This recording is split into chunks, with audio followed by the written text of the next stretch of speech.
Jennings straight up the middle, has the first down at the 35. There for Mount Juliet, among others, number 9, Jeff Powers.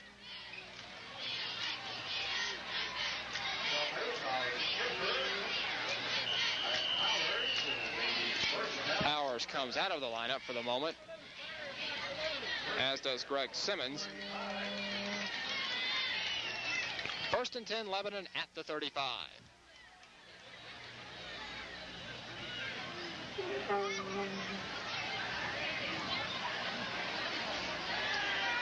Quick pitch to Hancock, who drops it. It's a lateral, so it's still a live ball, and it turns out to be a big play for Lebanon. First down to the 47. We saw a lot of this last year. Eckler to Shockley on a swing pass. And in this case, Hancock dropped it, but since it was thrown behind the line of scrimmage, it was a live ball. Hancock alertly picked it up and gets it forward for a first down, and now a timeout, an injury timeout, an injured player for Mount Juliet at about the 43. And I believe that's number 16, Jason Wright. As the Bear coaching staff is looking over, it looks like an injury to the leg. They're working on his left leg, it looks like. Looks like the ankle area, perhaps. This is the last thing Jerry Flatt needs. They've already lost Jared Buba for the season. And personnel-wise, Mount Juliet already thin. See some trainers out there.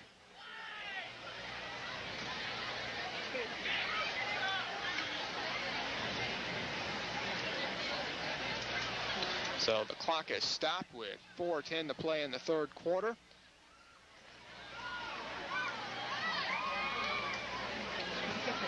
As trainers and coaches work on Jason Wright, they get him up. They'll help him to the sideline. Chris Vance and Jerry Kirby. Wright looks like he's going to be okay. Gets a well-deserved round of applause. Limping a little bit, but it looks like he's going to be okay. Not even much of a limp now, so it looks like he may well be back in another play or two. Tony Bradley in at cornerback, left cornerback. Safety, Jeff Powers, number 9. And for Lebanon, play action. Brindley deep for Hancock, and Hancock right through his hands at the 29. Hancock behind the defense had to turn and wait for it like a outfielder waiting for a fly ball, and it went just right through his hands. He probably just had too much time to think about it. I don't know how wet the ball is. The manager's trying to keep the ball dry. The field, of course, been rained on today. So that could account for a wet ball. Manager's trying to keep the balls dry, bringing in a dry one for every play. Second down and 10.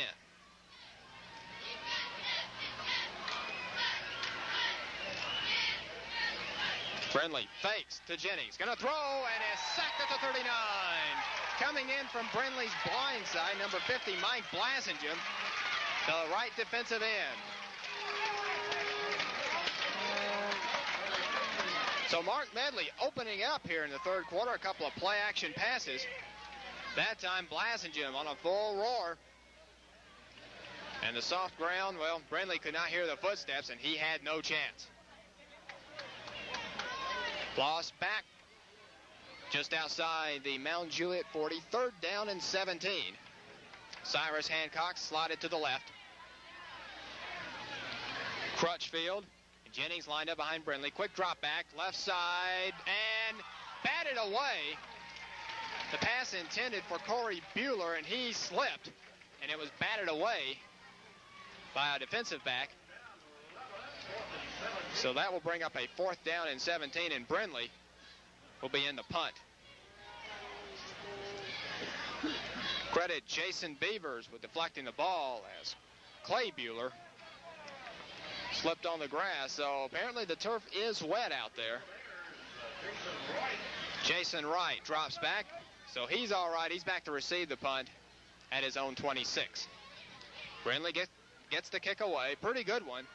Wright has it at the 28, met immediately. Number 28, Marcus Stewart down there. Wright didn't call for a fair catch, and Stewart plants him on the turf. So Mount Juliet will have it 1st and 10 at their own 27 with 3 minutes to play in the third quarter. 14-0 Lebanon. That was our halftime score. Wright will come out showing a little bit, limping a little bit now as he comes off.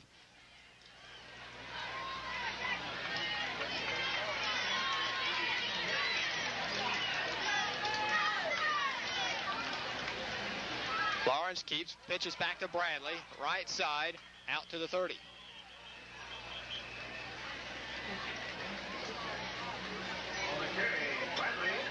Rod Crutchfield in the vicinity on defense for Lebanon.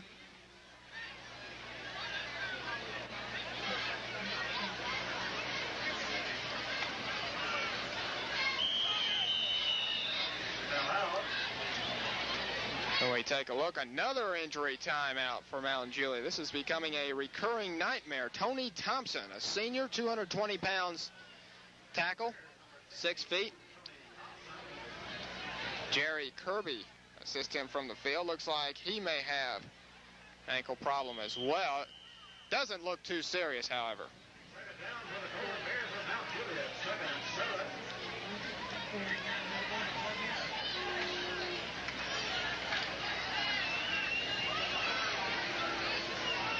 Second down, 7 for Mount Juliet. The ball at the 30.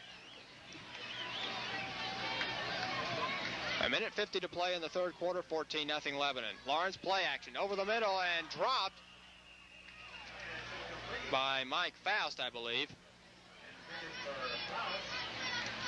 Turned at the last second and just went through his hands. So that will bring up a third down. Clock stopped with a minute 44 to play in the third. Well, this is an opening game, and you're going to have some opening game mistakes among young players, especially Lebanon's case.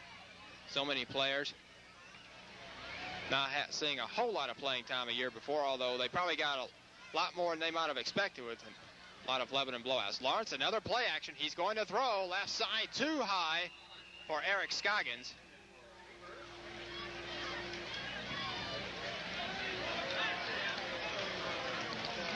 So that will bring up a fourth down.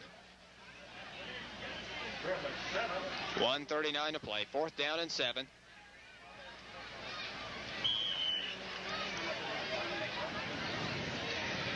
We'll see if Patrick McFall comes out to punt. Cyrus Hancock, Clay Bueller. Now Hancock comes out. It's Bueller and Warmoth back deep to receive a possible kick. McFall is out there, number 26, and all he does is kick. Meanwhile, we have a timeout with a minute 39 to play. As Jerry Kirby comes out. So it'll be interesting to see whether or not the Bears go ahead and run a gadget play. Down 14-0.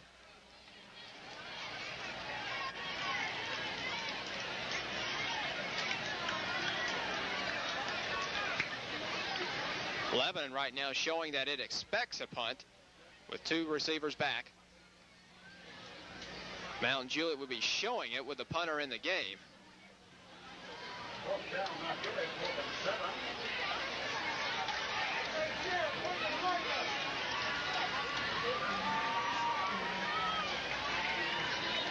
I invite you to stay tuned to TV 66 following our game at 1 o'clock, Western Athletic Conference action.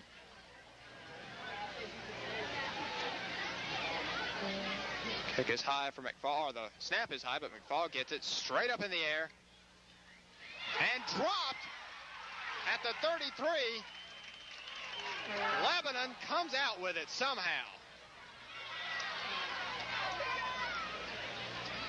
They are breathing a collective sigh over on the Lebanon sideline. I think it was Warmoth who had it. He did not call for a fair catch, but the ball just went right through his hands. And it looked like about 3 Bears down there. Warmoth dove for it and somehow comes away with it. So Lebanon escapes with the football, and I do mean escape. First down at the Blue Devil 32. Mount Juliet trying to get in some last-second substitutions, and flags fly as Mount Juliet was not set. They called timeout. So no flag. They just blew a whistle. Mount Juliet called a timeout as Nick Schaefer, number 71, hustling onto the field. He may have thought Mount Juliet had the ball. Thought he wasn't supposed to be out there. So the second timeout for Mount Juliet here in the second half. That timeout could be a costly one if Mount Juliet has it late with a chance to score, particularly if they have a chance to tie it up. 1:11 to play in the third quarter, 14-0. The score, Lebanon in front. That was our halftime score.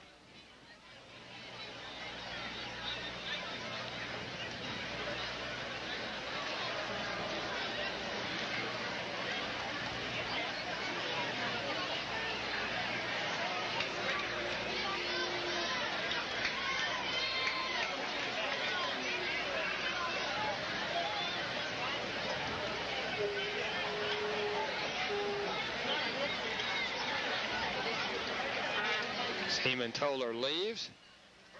Mark Medley of Lebanon back on his sideline, and we're set to go. 1st and 10 Lebanon from the Blue Devil 32.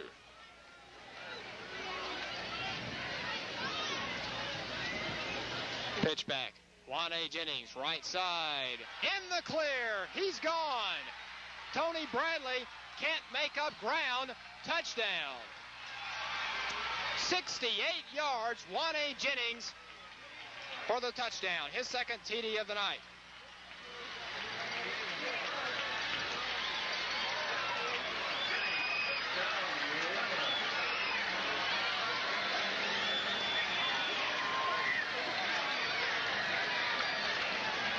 .58 seconds left in the quarter. So Lebanon maintaining its touchdown per quarter average. As we near the end of the third quarter, Ussery